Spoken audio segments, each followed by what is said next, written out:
वज़ीर आला हाउस खैबर पख्तूनख्वा में PTI की मरकज़ी क़यादत के इजलास के अंदरूनी कहानी सामने आ गई। इजरा के मुताबिक इजलास में साबिक़ सदर आरिफ अलवी, बैरिस्टर गौहर असद कैसर और शेख वकास अकरम ने शिरकत की।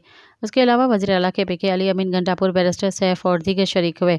इजलास में फैसला किया गया कि इजलास के लिए एहतजाज के लिए हर सूरत इस्लामाबाद जाएंगे। ज़रा के मुताबिक अरकान कौमी और सूबाई असम्बली के अरकानों का ख्याल रखने के बाद हिदायत जारी की गई है। दूसरी जानिब वज़ीर आला अली अमीन गंडापुर के तर्जुमान फराज मुगल ने जियो न्यूज़ से बातचीत करते हुए कहा कि एहतजाज की तमाम तैयारियां मुकम्मल कर ली गई हैं, हर सूरत इस्लामाबाद जाएंगे। उन्होंने कहा कि कंटेनर्स हटाने के लिए भारी मशीनरी भी एहतजाजी रैली के साथ होगी।